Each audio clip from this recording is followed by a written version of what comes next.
தேவனுடைய பரிசுத்த நாமத்துக்கு மகிமை உண்டாவதாக. இந்த 9வது மாதத்தின் 4வது கர்த்தருடைய நாளிலே கர்த்தருடைய வார்த்தையோடு வசனத்தோடு உங்களை சந்திக்க செய்த ஆண்டவருக்கு மகிமை உண்டாவதாக. இந்த கர்த்தருடைய நாளிலே கர்த்தர் நமக்கு கொடுத்த வார்த்தையை நான் உங்களுக்கு வாசிக்கிறேன். ஏசாயா தீர்க்கதரிசியின் புஸ்தகம் 5ஆம் அதிகாரத்தில் உள்ள முதல் 2 வசனங்களை நான் உங்களுக்கு வாசிக்கிறேன். ஏசாயா தீர்க்கதரிசியின் புஸ்தகம் 5ஆம் அதிகாரம் முதல் 2 வசனங்கள். இப்பொழுது நான் என் நேசரிடத்தில் அவருடைய திராட்சை தோட்டத்தை குறித்து என் நேசருக்கேற்ற ஒரு பாட்டை பாடுவேன். என் நேசருக்கு மகா செழிப்பான மேட்டிலே ஒரு திராட்சை தோட்டம் உண்டு. அவர் அதை வேலி அடைத்து அதிலுள்ள கற்களை பொறுக்கி அதிலே நற்குல திராட்சை செடிகளை நட்டு அதன் நடுவில் ஒரு கோபுரத்தை கட்டி அதன் ஆலையையும் உண்டு பண்ணி அது நல்ல திராட்சை பழங்களை தரும் என்று காத்திருந்தார். அதுவோ கசப்பான பழங்களை தந்தது. ஜெபம் செய்வோம். பரிசுத்த பிதாவே, இரக்கமுள்ள எங்கள் ஆண்டவரே, பரலோகத்தின் தகப்பனே, ஆசீர்வதிக்கப்பட்ட அருமையான இந்த நல்ல காலை நேரத்தில் உம்முடைய வார்த்தைகளை கேட்கும்படியாக, உம்முடைய ஆலோசனைகளை கேட்கும்படியாக நீர் எங்களை ஒருங்கிணைத்த கிருபைக்காக ஸ்தோத்திரம். உம்முடைய வசனம் எங்களை இணைத்திருக்கிற தயவுக்காக ஸ்தோத்திரம். எங்கள் வாழ்க்கையில் உள்ள கசப்புகளை நீக்கும்படியாக இந்த நாளில் நீர் சித்தம் கொண்டு எங்களை கர்த்தாவே நல்ல கனிகளை கொடுக்கிறவர்களாக மாற்றும்படியாக நீர் முன்குறித்த இந்த வார்த்தைகளுக்காக ஸ்தோத்திரம். இந்த வார்த்தையின்படி எங்களை நடத்தி ஆசீர்வதியும். உங்களுடைய வார்த்தை கொண்டு, உங்களுடைய வசனத்தை கொண்டு எங்களுக்குள்ளே நீர் நிறைவேற்ற வேண்டிய காரியங்களை தாராளமாய், பலமாய், ஆழமாய் நிறைவேற்றி உங்களுடைய நாமத்தை மகிமைப்படுத்தும். தடைகளெல்லாம் நீக்கி போடுங்க. உங்களுடைய நாமத்தை மகிமைப்படுத்துங்க. இயேசுவின் நாமத்தில் வேண்டுகிறோம் பிதாவே, ஆமென். தேவனுடைய பரிசுத்த நாமத்துக்கு மகிமை உண்டாவதாக. நாம் வாசித்த இந்த வேத பகுதி இது ஒரு பாடல். நேசருக்கேற்ற ஒரு பாடலை நான் பாடுவேன் என்று சொல்லி அருமையான தீர்க்கதரிசி ஏசாயாவுடைய இந்த புஸ்தகத்தில் நேசருக்கேற்ற ஒரு பாட்டை குறித்து நாம் வாசிக்கிறோம். இதில் என்ன சொல்லப்பட்டிருக்கிறது? நேசருக்கென்று மேட்டிலே ஒரு நல்ல ஒரு திராட்சை தோட்டம் இருந்தது. அதனுடைய மண் செழிப்பான மண் தான். அது வேலி அடைக்கப்பட்டிருந்தது. நல்ல அந்த மண்ணை பண்படுத்தி கற்களை எல்லாம் பொறுக்கி அது ஆயத்தப்படுத்தப்பட்டதாக இருந்தது. நல்ல திராட்சை பழங்களை தருகிறதான நல்ல திராட்சை கன்றுகள் அதில் நாட்டப்பட்டது.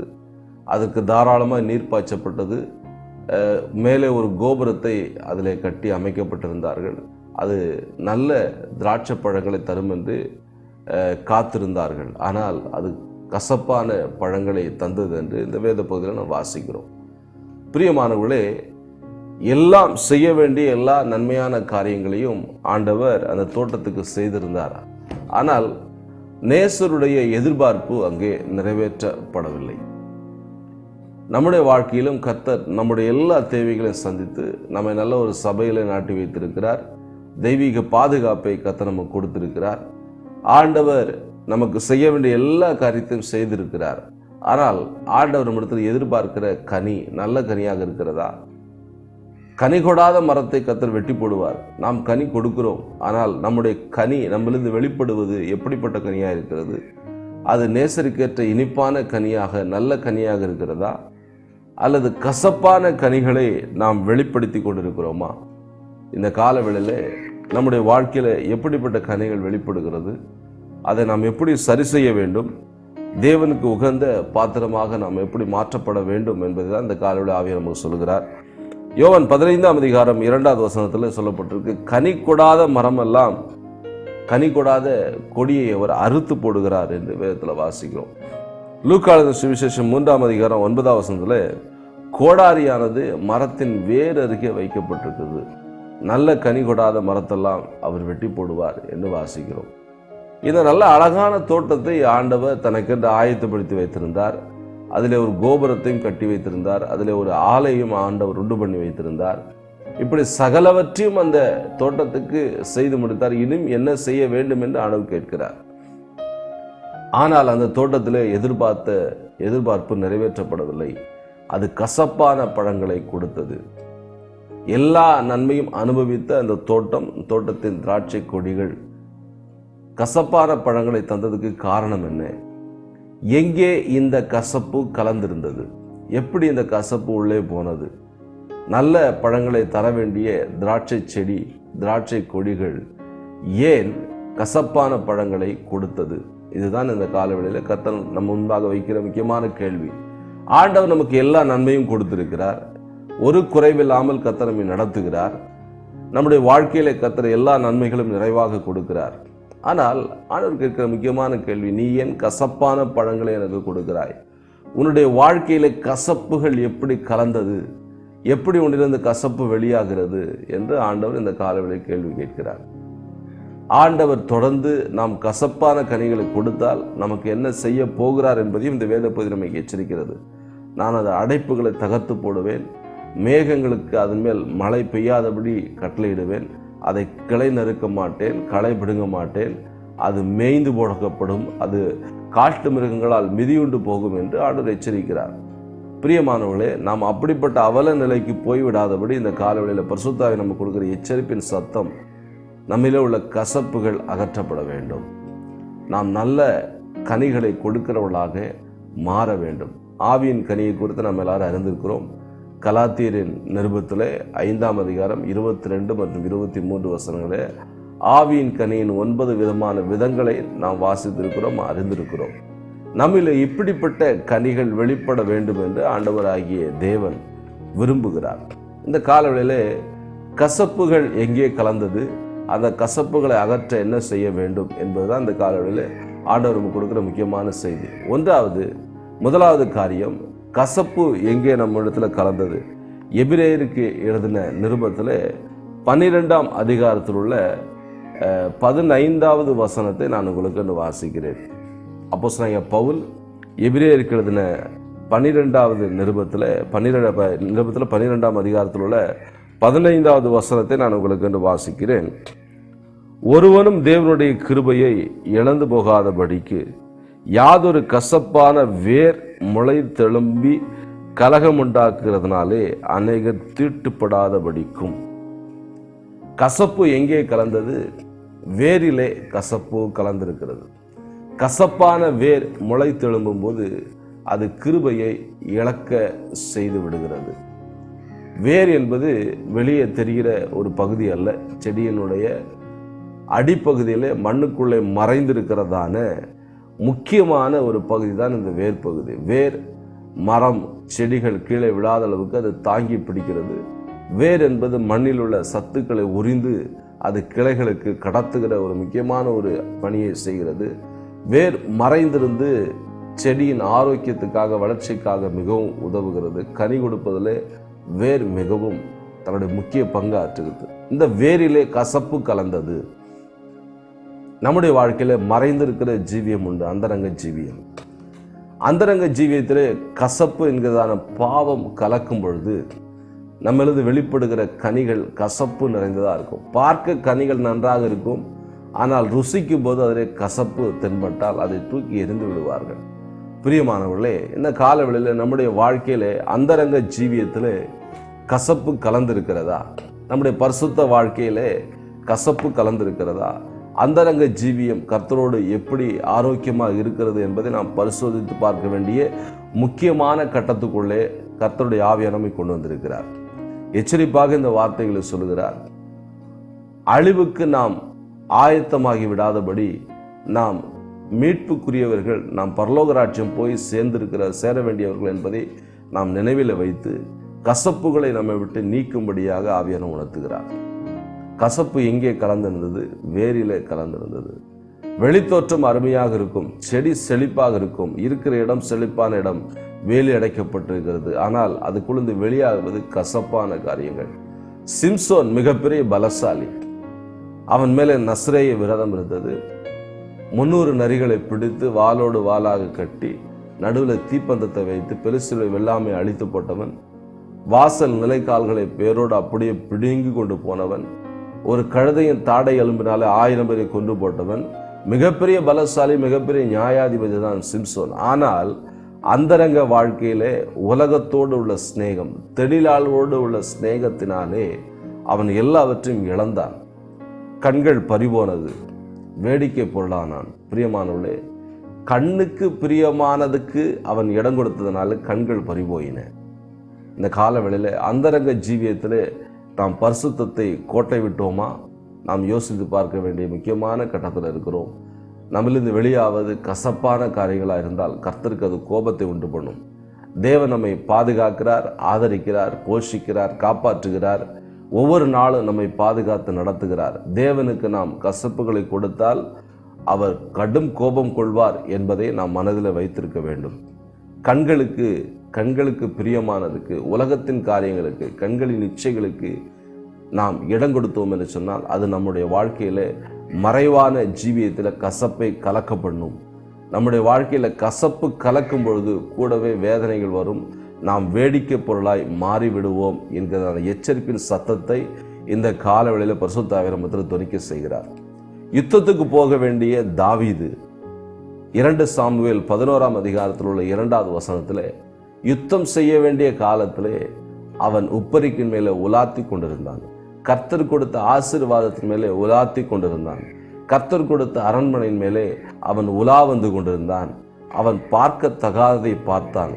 தன் கண்களை கட்டுக்கோப்பாக வைக்க தவறிய தாவீது ஸ்நானம் என்கிற ஒரு ஸ்திரீயை பார்த்து இச்சையிலே விழுந்து அவளை அழைத்து அவளோட விபச்சார பாவம் செய்து தன்னுடைய குடும்பத்தையே நாசப்படுத்தி போட்டான்.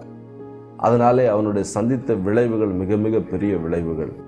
கண்களை காக்க வேண்டிய தாவீது அவனுடைய அந்தரங்க வாழ்க்கையில் பாவத்துக்கு இடம் கொடுத்து, கசப்புக்கு இடம் கொடுத்து, அவனிலிருந்து கசப்பான காரியங்கள் வெளிப்பட்டதுனாலே கர்த்தர் நியாயத்திற்கு எழும்பி அந்த நியாயத்தை தீர்த்து முடித்தார்.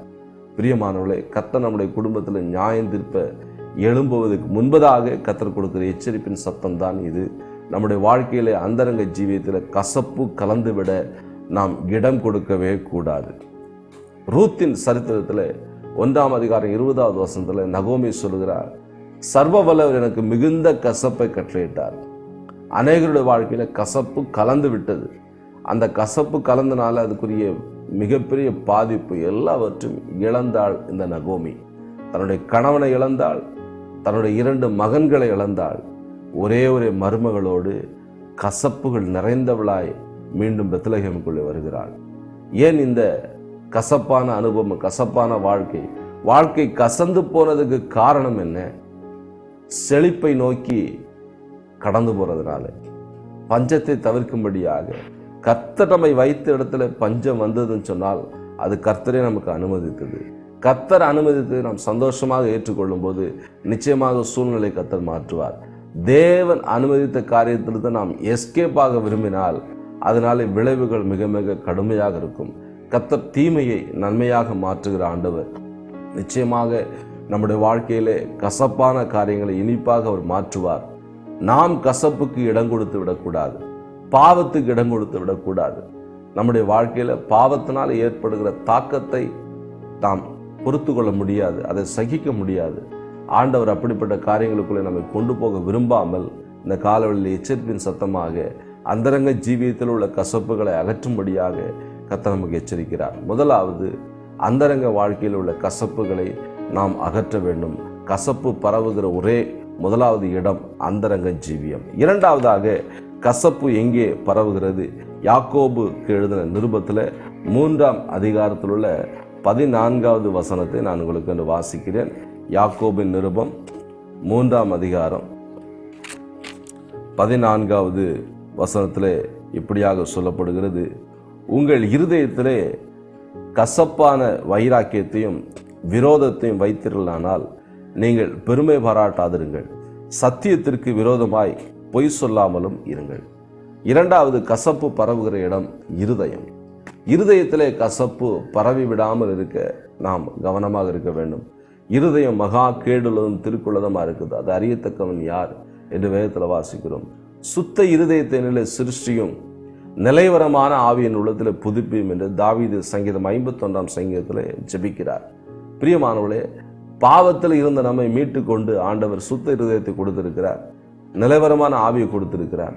அந்த இருதயத்துக்குள்ள மீண்டும் கசப்புகள் நுழைவதற்கு நாம் இடம் கொடுத்து விடாமல் இருக்க வேண்டும் என்று ஆண்டவர் எச்சரிக்கிறார். மத்தேயு எழுதின சுவிசேஷம் 15ஆம் அதிகாரம் 19 முதல் 20 வசனங்களை நீங்கள் வாசிங்கன்னா, இருதயத்திலிருந்து புறப்படுகிற பொல்லாத சிந்தனைகள் மனுஷனை தீட்டுப்படுத்தும்.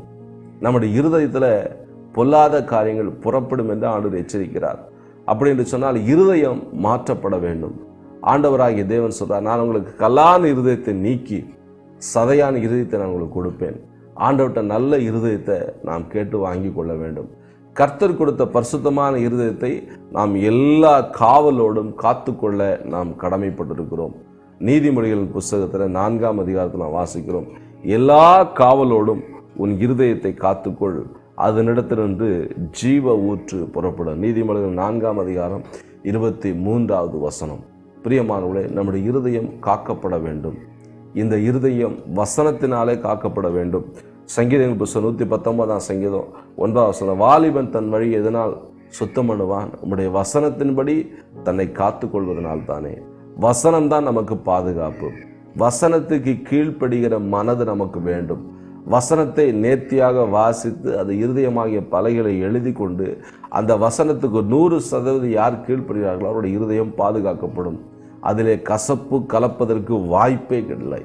பிரியமானவர்களே, நம்முடைய இருதயத்தை காத்துக்கொள்ள வேண்டிய மிகப்பெரிய கடமை நமக்குள்ளே இருக்கிறது. இருதயத்தின் நினைவுகள் கசப்பானதாக மாறும் பொழுது நமக்குள்ளே வெளிப்படுவது எல்லாமே கசப்பாக மாறிவிடும். நாம் கசப்பான கனிகளை கொடுப்பது தேவனுடைய சித்தம் அல்ல. இருதயத்தை நாம் காத்துக்கொள்ள வேண்டிய கட்டாயத்தில் இருக்கிறோம். நம்முடைய இருதயம் தேவனுக்கு உகந்ததாக இருக்க வேண்டும். இருதயத்துக்குள்ளிருந்து பொல்லாத காரியங்களுக்கு கிளம்பி அது நம்முடைய ஜீவியத்தை தீட்டுப்படுத்துகிற காரியங்களுக்கு நாம் நம்மை விலக்கி காத்து கொள்ளும் போது நிச்சயமாக கர்த்தர் நம்முடைய வாழ்க்கையிலே நல்ல கனிகளை அவர் பெற்றுக்கொள்வார். நம்முடைய வாழ்க்கையிலிருந்து புறப்படுகிற எல்லா காரியங்களையும் நலமானதாக, ஆண்டவரை மகிழ்விக்கிற காரியங்களாக, தேவனுக்கு பிரியமானதாக, தேவனுடைய சித்தத்துக்கு உட்பட்டதாக இருக்கும். நம்முடைய இருதயத்தை காத்துக்கொள்ள பரிசுத்தாவியானவர் நமக்கு உதவி செய்து நம்மை நடத்துவாராக. எல்லா காவலோடும் நம்முடைய இருதயத்தை காத்துக்கொள்ள வேண்டும். எப்படியெல்லாம் நம்முடைய இருதயத்தை பாதுகாக்க முடியுமோ, நம்முடைய இருதயத்தை தீட்டுப்படுத்துகிற காரியத்திலிருந்து எதெல்லாம் நம்மை விட்டு விலக்க வேண்டுமோ எல்லாம் விட்டு விலக்கும் போது நிச்சயமாக நம்முடைய இருதயம் பாதுகாக்கப்படும். முதலாவது, அந்தரங்க ஜீவியத்திலே கசப்பு கலக்கிறது. இரண்டாவது, இருதயத்துக்குள்ளே கசப்பு கலக்கிறது. மூன்றாவது, அப்போஸ்தலர் நடபடிகள் உள்ள 8ஆம் அதிகாரத்தில் உள்ள 22 மற்றும் 23 வசனத்தை நான் உங்களுக்கு வாசிக்கிறேன். அப்போஸ்தலருடைய நடபடிகள் 8ஆம் அதிகாரத்தில் உள்ள 22 மற்றும் 23 வசனத்தை நான் உங்களுக்கு வாசிக்கிறேன். ஆகையால் நீ உன் துர்க்குணத்தை விட்டு மனம் திரும்பி தேவனை நோக்கி வேண்டிக்கொள். ஒருவேளை உன் இருதயத்தின் எண்ணம் உனக்கு மன்னிக்கப்படலாம். நீ கசப்பான பிச்சிலும் பாவக்கட்டிலும் அகப்பட்டிருக்கிறதாக நான் காண்கிறேன். பிரியமானவர்களே, இந்த இடத்துல சீமோன் என்று சொல்லுகிறதான ஒரு மனிதன் நிறைய பணங்களை கொண்டு வந்து அப்போஸ்தலர் இடத்துல கொடுத்து, அவர் நீங்கள் யார் மேலே கை வைக்கிறீங்களோ அங்கே பரிசுத்தாவின் இறங்குகிறாரு, அதே போல் நான் யார் மேலே கை வச்சாலும் பரிசுத்தாவின் இறங்கணும், இந்த வரத்தை எனக்கு கொடுங்க அப்படின்னு சொல்லி பணத்தினாலே தேவனுடைய வரத்தை அவன் சம்பாதிக்க ஆசைப்படுகிறான். அப்படிப்பட்ட திட்டத்துக்காக, அப்படிப்பட்ட நோக்கத்தோடு அவன் வருகிறான். நோக்கத்திலே கசப்பு கலந்திருந்தது, நோக்கத்திலே பாவம் கலந்திருந்தது, தேவனுடைய நீதிக்கு புறம்பான காரியங்கள் அவனுடைய நோக்கத்தில் நிறைந்திருந்தது. பிரியமானவர்களே, நம்முடைய நோக்கம் எப்படிப்பட்ட நோக்கமாக இருக்கிறது? நாம் எதற்காக இயேசுவை பின்பற்றுகிறோம்? இம்மைக்குரிய ஆசீர்வாதங்களுக்காக நாம் இயேசுவை பின்பற்றுகிறோமா? நம்முடைய ஆவிக்குரிய வளர்ச்சிக்காக, பரிசுத்தத்திற்காக, பரலோகம் போய் சேர வேண்டும், தேவனோடு நாம் நித்தியமாக வாழ வேண்டும் என்ற நோக்கத்துக்காக நாம் தேவனை பின்பற்றுகிறோமா என்பதை இந்த காலவில் நாம் யோசித்து பார்க்க வேண்டும். இந்த சீமோன் என்கிறவன், அவனுடைய நோக்கம் பாவ பிச்சிலே அகப்பட்டதாக இருந்தது. அவனுடைய நோக்கத்திலே கசப்பு கலந்திருந்தது. நம்முடைய நோக்கம் சரியானதாக இருக்க வேண்டும்.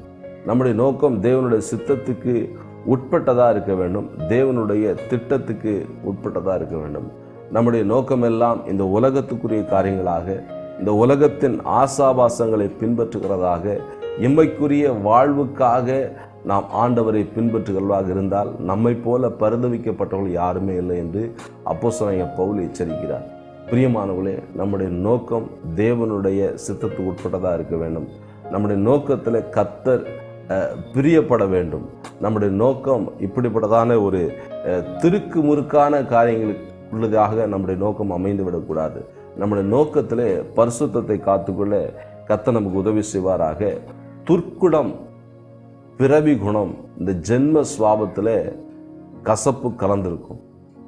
இந்த ஜென்ம பிறவி குணம், அந்த துர்க்குணம் தான் இந்த மனிதனுக்குள்ளே காணப்பட்டதுனாலே அவனுடைய வாழ்க்கையில கசப்பு கலந்தது.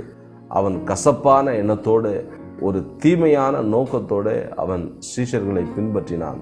பிரியமானவர்களை, நாம் இயேசுவை பின்பற்றும் போது நம்முடைய துர்க்குணத்தோடு பின்பற்றினால் அது நமக்கு மிகப்பெரிய ஆபத்தில் கொண்டு போய் விட்டுவிடும்.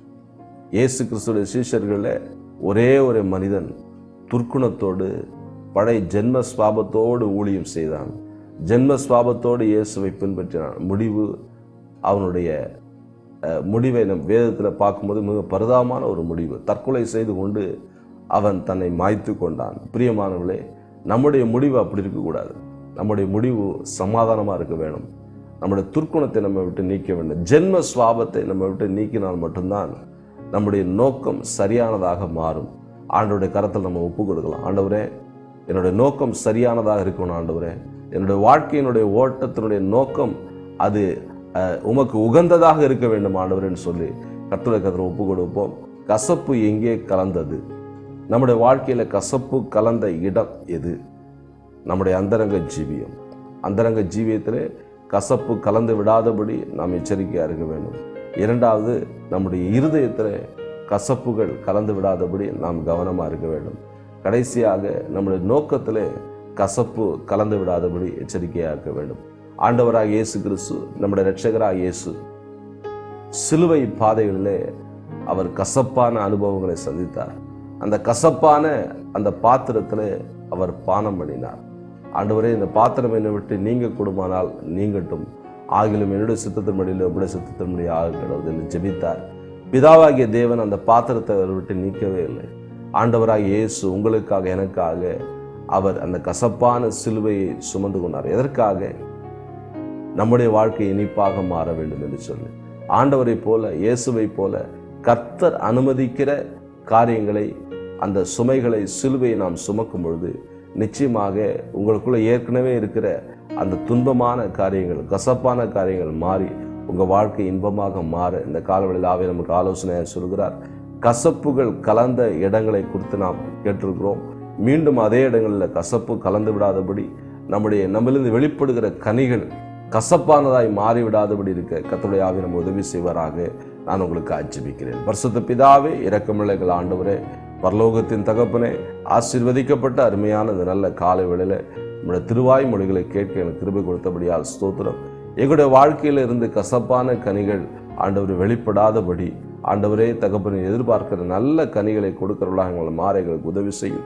எங்களுடைய கர்த்தாவே, மறைவான அந்தரங்க ஜீவியத்தில் கசப்புகள் கலந்திருந்தால் தயவு செய்து அதை எங்களை விட்டு நீக்கி எங்களை பரிசுத்தமாக்குங்க. எங்கள் இருதயத்தில் கசப்பான எண்ணங்கள், கசப்பான காரியங்கள் கலந்திருந்தால் தயவு செய்து அதை எங்களை விட்டு நீக்கி ஆண்டவரே தகப்பனை எங்களை இனிப்பான கனிகளை கொடுக்கிறவர்களாக மாற்றுங்கப்பா. எங்களுடைய நோக்கத்திலே கசப்பு கலந்திருந்தால் தயவு செய்து அதை நீக்கி ஆண்டவரே எங்களை இனிப்பான கனிகளை கொடுக்கிறவர்களாக எங்களை மாற்றுங்க, எங்களை வழிநடத்துங்க. நம்முடைய வார்த்தை கேட்ட நம்முடைய பிள்ளைகளை பிதா, குமாரன், பரிசுத்தாவி நாமத்தில் ஆசீர்வதித்து ஜெபிக்கிறேன். நம்முடைய கரம் நம்முடைய பிள்ளைகளோடு கூட இருக்கட்டும், வழி நடத்துங்க. இயேசுவின் நாமத்தில் வேண்டுகிறோம் பிதாவே. ஆமேன், ஆமேன். God bless you. கர்த்தர் இருப்பார், கர்த்தர் நடத்துவார்.